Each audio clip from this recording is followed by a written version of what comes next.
Hi, I'm Bart Hanson. I'm the owner and operator of CrushLivePoker.com. The following hand comes from our call-in show that we record at 4:45 p.m. Pacific Time every Monday. If you want to call in your hand, check out the phone number in the description. But anyways, 510 Borgata, right? Yes.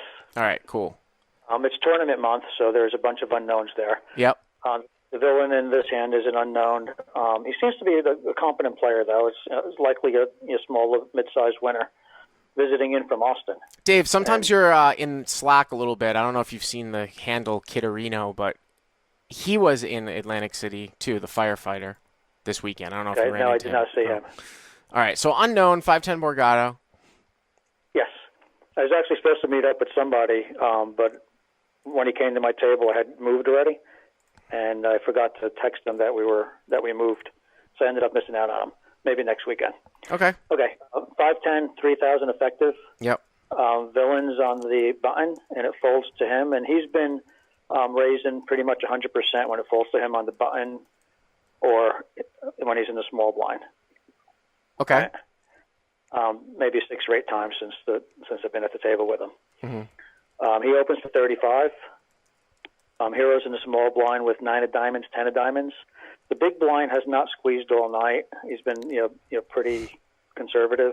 Yeah. So I flatted there. I did not 3-bet. Okay. I don't like 3-betting out of the blinds anyway. Well, I mean, you're supposed to do it a fair amount out of the small blind, but Yeah. but it's not. You don't have to play 3-bet or fold at 300 big blinds deep. Conlon and I have talked about this. There certainly can be a flatting range, and you would want to do it sort of with the lower portion of playable hands, which this one sort of falls into.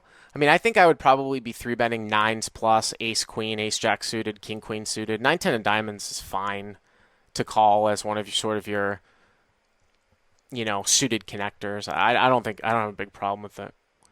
Okay, great. Big blind also calls. Okay. So there's a 105 in the middle. Yep. Flop is 10 of hearts, 10 of clubs, 2 of spades. Okay. I check. Mm-hmm. Big blind checks. Villain bets 55. Okay. I raise to 175. Okay. Big blind folds and villain calls. All right, hold on Okay, so button calls. So obviously, Dave, you've been a long time Crush Live Poker subscriber, maybe even since the beginning. You can correct me if I'm wrong. At least since Pretty like close 2000, to the beginning, yeah. 2014. So, I mean, you know a lot of the way that I stylistically approach these particular spots at sort of mid-stakes to low level. I like fast playing quite a bit in these games. If it's a tournament guy who you don't know, that's probably a good thing here because they might not know how to fold. So there's a couple of different things here going on. Like, from a theoretical perspective, some would say that if you're only raising a 10 here and you don't have any bluffs, then you should flat. And I do understand that, but you are deep. And he should be probably bet calling a fair amount of any type of pair that he has. On the flip side to raising is that, if it was a really good player and you thought that he was going to continue to barrel and he would value bet hands and things like that, then, obviously you could flat. It's a rainbow board and a lot of tournament players just don't want to fold, so they might not believe you at all. The thing that you have going against you here is that you're in the small blind, so it actually looks a little bit stronger than if you were heads up because, of course, you got to deal with the big blind behind you, so you shouldn't have a whole lot of air. Your air frequency or semi-bluffing frequency should go down. But I don't hate the raise here really all that much, and it seems to me like you got a call, so there you go. I did. Yeah. You prefer the raise, though, over a flat or a lead? I got to tell, leading is sort of awkward, but I know you're an older guy like above 50, so sometimes you could play a lead against like one of these young Euro punks, and I bet you'd get bluff raised quite a bit because they would never believe that you would ever have a hand as strong as a 10. But in general, no, you probably wouldn't, but there are all deviations. I'm just saying that like the better and more cocky-ish the player, the more I actually don't mind a lead sometimes, especially if they don't know who you are and you look like an older guy. Like you could really maximize by doing that, and they wouldn't even. You'd see so many bluff raises, but Anyways, so you make it 175 and the button calls. Right. Yep.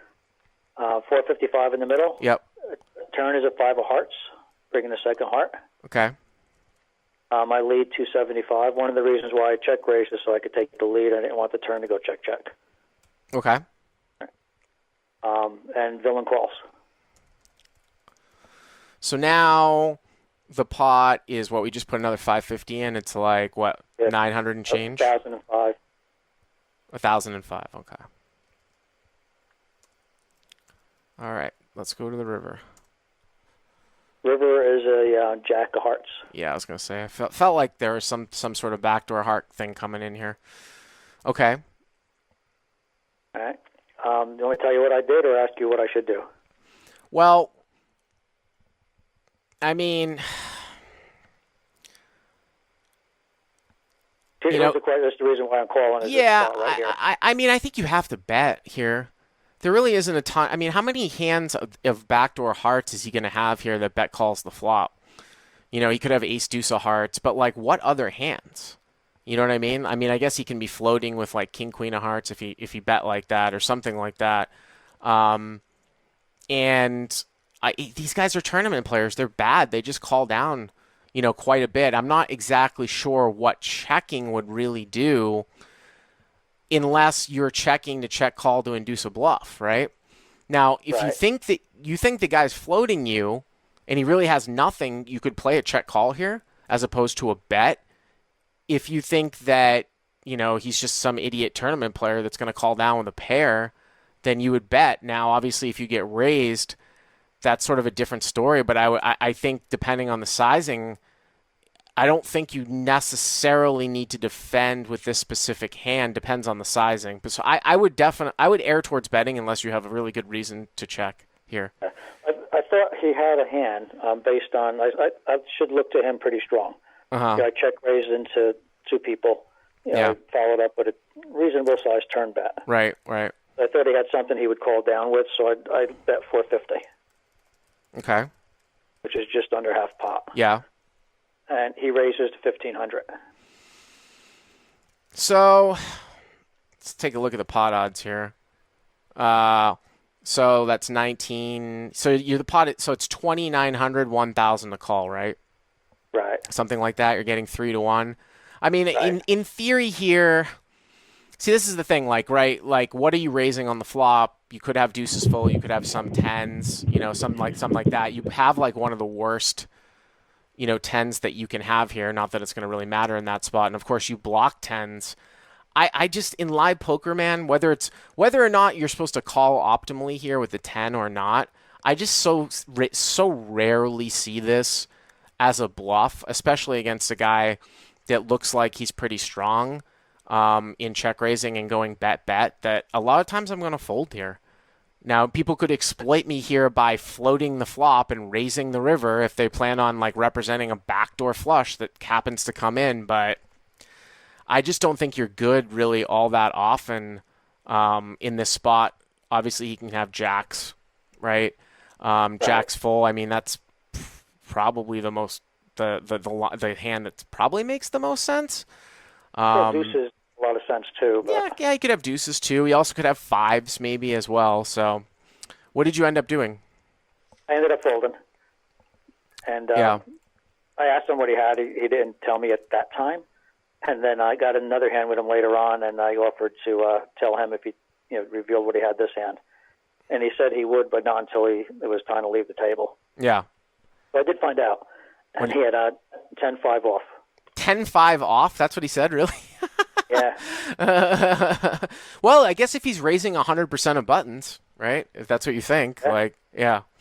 Well, I mean, I have no problem with the way that you really played it. Thanks for the call, Dave. I'm not sure if the river was more of a check call type thing rather than a bet fold. I don't think it's really a check call, to be honest with you, unless you think that, like I said, there's a reason to induce some sort of bluff, but he shouldn't really have that many bluffs in his range. And the other thing, too, is that it's not like if you check, he's going to bet an overpair here, because guys in your spot might, like, check the river now that the pot's gotten big and the hearts have come in on the back end. You've seen that, right? So It's not like, he's going to bet aces here if I check, and if I bet, he might fold. That's not going to happen in this hand. So I would just err towards more like making a call mistake. You know what I mean? Yeah, if But he doesn't hit the five, I mean, he still probably calls all the way down with trips. yeah, So make a little there. no, absolutely, absolutely. Thanks for the call, Dave. Hey guys, if you like what you've seen here, please click on the subscribe button and you'll get notified every time we put up a new video. And if you want to check out crushlivepoker.com for the first month free, use the code YTA200. Click on the link right there.